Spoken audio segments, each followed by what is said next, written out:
Une délégation du personnel de l'hôpital de Menontin au palais royal de Torre-Bocito. Ceux-ci répondent ainsi à l'invitation de Sa Majesté le roi Kinindegbe Gbozekpa qui a souhaité les rencontrer dans le but de les remercier pour tout ce qu'ils font pour la santé des Béninois et celle des populations de Torre-Bocito en particulier, surtout en cette période de pandémie du nouveau coronavirus. Aussi, le roi Kinindegbe Gbozekpa a salué l'accompagnement de ses agents de santé au respect des mesures barrières lors de sa cérémonie traditionnelle en mémoire des ancêtres dénommée Huetano.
J'ai tenu à rencontrer ces agents de santé pour leurs efforts et le travail pour la santé des populations et surtout celle de Torre-Bocito.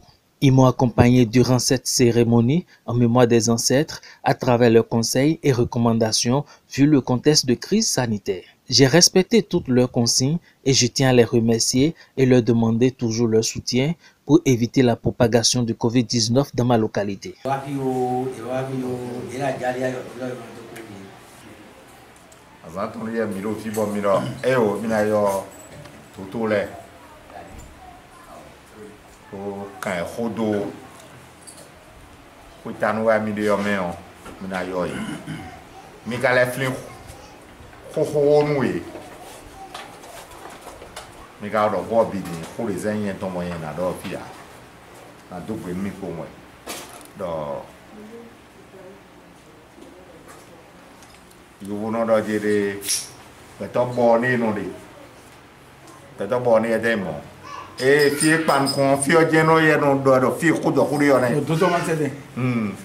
On dit souvent que les gens sont bonnets, mais ce n'est pas le cas du roi Kinindegbe.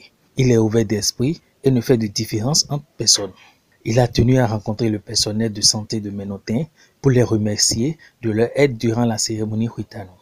J'ai fait de longues études, mais j'apprends toujours plus quand je suis au palais royal.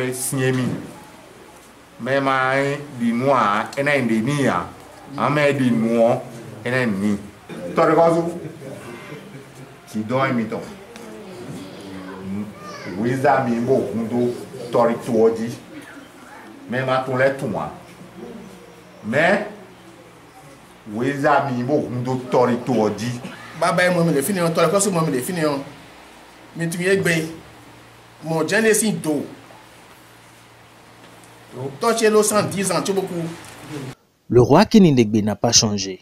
Il est resté le même, comme l'a dit mon feu père, décédé à l'âge de 110 ans. Que les bénédictions soient et que les ancêtres le gardent longtemps pour nous. Le haut dignitaire a dit l'essentiel et que les bénédictions jaillissent sur vous.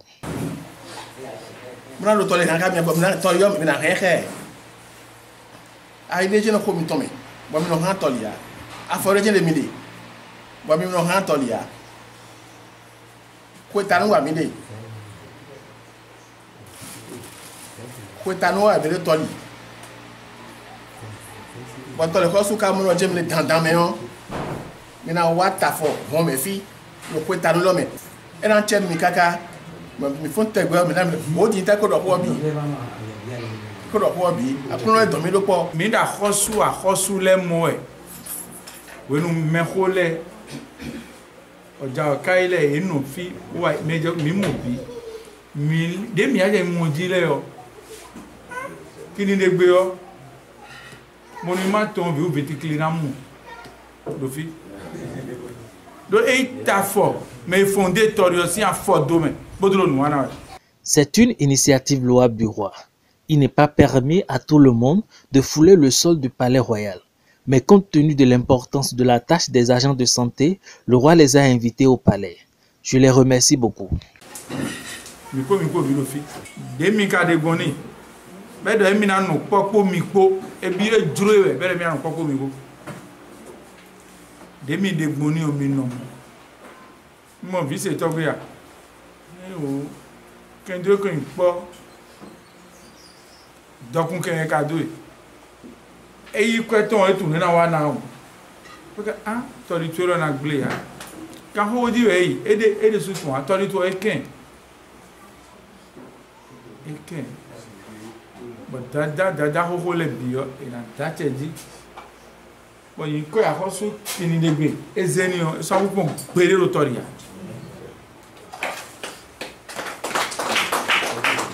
te azikwe ahoso kinlewe ka zenumi do vise togwe wo azikwe nu esura mbusi mi gule pon gbede ya de ko biyo mi de gomi no mo ka ahoso do yin ahoso mayo nti o pour monsieur Santagné, je vais l'appeler par son nom. Monsieur Santagné, le roi d'Inter, Monsieur Santagné, vraiment, à tout seigneur, tout honneur, Monsieur Santagné, que le Seigneur vous bénisse. Là où vous êtes actuellement et que vous êtes en train de voir peut-être cette vidéo, vous êtes en train de voir ce monsieur-là, et il dit du plus profond de lui-même que vous êtes béni.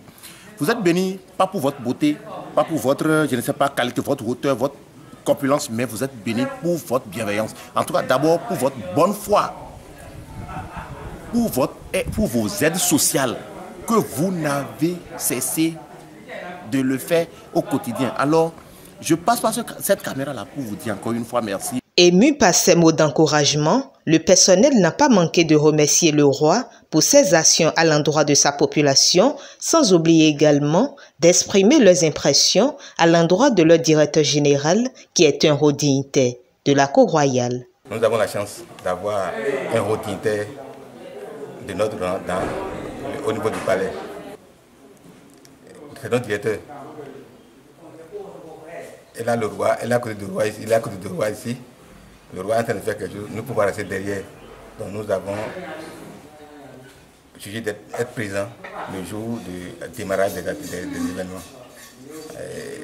Comme on est venu le jour du démarrage des événements pour rester derrière le roi, il est content. Il a souhaité nous recevoir personnellement aujourd'hui.